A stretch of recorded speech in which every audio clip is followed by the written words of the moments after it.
dans la continuité, monsieur le préfet Pardon, de région. juste sur ce point-là, vous avez indiqué, monsieur le préfet de région, qu'il y avait eu des actualisations. Ces actualisations, il n'y a pas d'autres éléments d'actualisation que vous pourriez porter à notre connaissance, ou y a-t-il des éléments d'actualisation que vous pourriez porter à notre connaissance, autres que ceux qui sont cités dans la pièce F5, donc nous avons en effet pris connaissance. Est-ce que vous avez d'autres éléments de nature à nous montrer qu'il y a eu de la part d'Atosca une véritable volonté de réaliser des études propres et non pas de s'appuyer sur des actualisations liées à la DUP? Alors, à mon niveau, non, mais je me tourne vers mon collègue du Tarn. Pas à notre connaissance. Voilà, donc tout est centré dans la réponse que j'ai exprimée devant vous. Très bien, je vous remercie. Donc, on peut passer en effet au point 4 suivant, relatif à la question de la VANSE, qui est un sujet extrêmement prégnant, puisque, comme vous le savez peut-être, dans le cadre de ce calcul de la VANSE, qui conditionne ensuite évidemment la valeur d'actualisation nette d'une infrastructure telle que la 69, nous avons plusieurs éléments qui nous ont été portés à notre connaissance. D'abord, le premier, d'une VANSE calculée à 508, qui prenait en compte au tout début une participation des collectivités locales à hauteur de 220 millions, voire 240. Puis ensuite, dans le cadre d'une contre-expertise qui a été réalisée par le Commissariat général à l'investissement, une VANSE qui a été ramenée à 98 millions, avec une participation des collectivités locales de 110 millions. Ça, c'était en 2016. Et puis, nous avons une VANSE qui a été recalculée et sur lequel vous vous appuyez dans le cadre de la page 7 de votre arrêté interdépartemental sur lequel vous évoquez ce point-là, sur notamment, y compris la raison impérative d'intérêt public majeur, y compris de nature sociale et économique, et dans lequel elle a été substantiellement améliorée, pièce F5 du dossier communiqué par Atosca, qui était porté à 798 millions, mais avec une subvention d'équilibre ramenée à 23 millions seulement, pour une VANSE calculée sur une période de 115 ans. J'ai cru à une coquille, mais en réalité, c'était écrit à plusieurs reprises, sur 2022-2140, donc qui significativement améliore, je suis d'accord avec vous, cette VANSE. Alors, c'est un sujet extrêmement important. Pourquoi? Parce que M. Gerlinger, dans le cadre d'une audition que nous avons eue, mais nous allons revenir sur ce point avec lui, nous a indiqué au titre de la participation des collectivités locales qu'ils avaient en effet réussi à améliorer le projet, notamment par rapport à l'utilisation de matériaux issus sur place. Or, il se trouve qu'entre-temps, monsieur le préfet de région, vous avez élaboré un schéma régional Occitanie des carrières. Et dans ce schéma régional d'Occitanie des carrières, ce schéma régional qui a fait l'objet d'une enquête publique au mois d'août.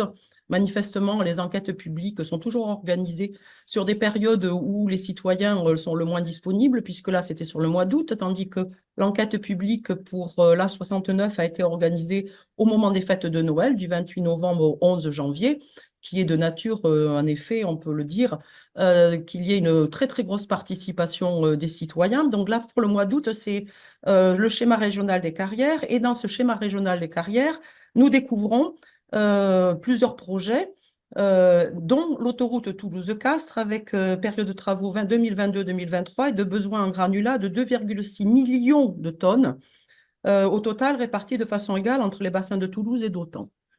Et donc, la concomitance de la signature du contrat, la concomitance de l'arrêté interdépartemental du 1er mars 2023 et la concomitance d'une VANSE ramenée à 23 millions pour la solidarité collective des collectivités territoriales et comme tout d'un coup, ce schéma régional des carrières nous donne à penser, mais vous allez peut-être nous le préciser, que les gains relevés par la société Atosca pourraient être liés à des discussions et des négociations relatives à ce schéma régional des carrières, puisque cela leur permet de disposer de granulats dont jusqu'à présent auxquels ils n'avaient pas accès.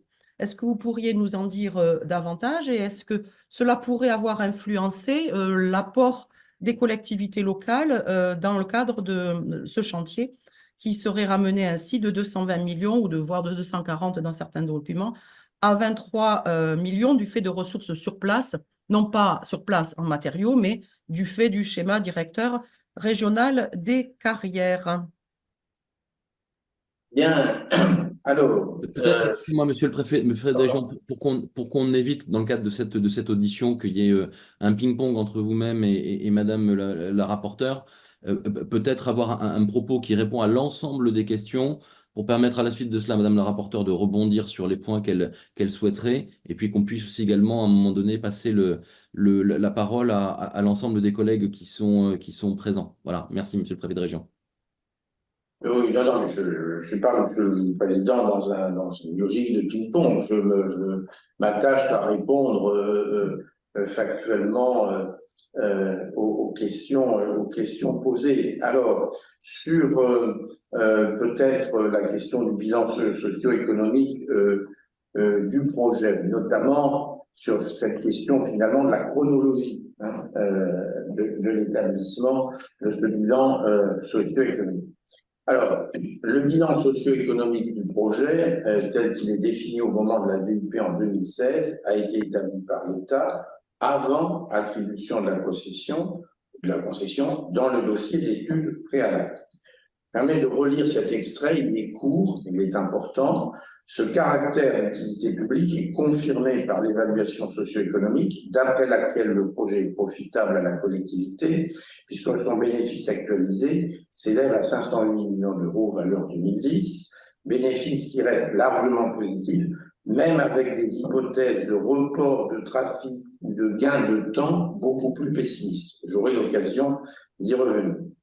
Par la suite, le concessionnaire Atosca a actualisé en 2022 ce bilan socio-économique indiquant une valeur actualisée nette socio-économique de 788 millions d'euros dans son dossier de demande d'autorisation en page 75 de la pièce E3. Je cite là aussi c'est court.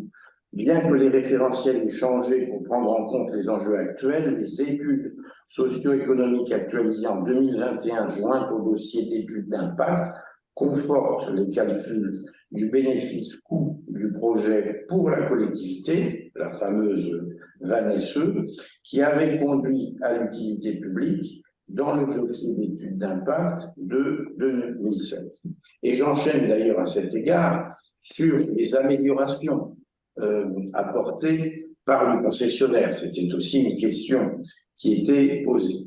Et de dire ainsi qu'entre le dossier de DUP de 2016 et le dépôt du dossier d'autorisation environnementale en 2022, on peut notamment noter les facteurs d'évolution de la valeur actualisée dans l'étude socio-économique. Alors, premièrement, la forte réduction de la subvention publique qui passe de 230 millions d'euros valeur 2015 à 23 millions d'euros valeur 2021, qui permet l'augmentation du bénéfice pour la collectivité. Deuxièmement, l'actualisation des trafics présentés par Atosca prenant en compte la levée des réserves de la DUP, création d'un nouvel échangeur à Villeneuve-lès-Lavore et modification de l'échangeur de Verfeuille, je l'ai déjà cité, et mettant en évidence des reports de trafic de certaines voiries existantes vers la 69, ce qui augmente les gains de temps et de sécurité valorisés dans l'étude socio-économique. Et troisièmement, l'optimisation du projet, comme l'absence de carrière, les évitements du tracé ou le système de péage en flux libre qui permet d'économiser les espaces consommés de 80 hectares. Le système de péage en flux libre, vous savez, c'est ce système où il n'y a plus de péage, mais c'est un système par identification de plaques. Et peut-être pour rebondir sur une partie des observations de la rapporteure, rappeler que le CGI a réalisé des tests de sensibilité avec des hypothèses de trafic et de gains de temps dégradés, et que même dans ce cas, enfin dans le cadre de ce travail, la vanne du projet, ça reste positif, donc y compris avec ces hypothèses dégradées. Sur la question très particulière du schéma régional des carrières, je dis très particulière parce qu'elle ne figurait pas dans le questionnaire que j'ai, je vous propose de vous faire une réponse écrite pour qu'elle soit précise et claire, mais je peux d'emblée vous dire que la construction du schéma des carrières n'a eu aucun lien, on précisera bien entendu, avec la construction du traité de concession. Voilà le retrait que je peux vous dire, Madame la rapporteure, sur ces questions. Madame la rapporteure, Monsieur le Président, Mesdames et Messieurs les députés. Si vous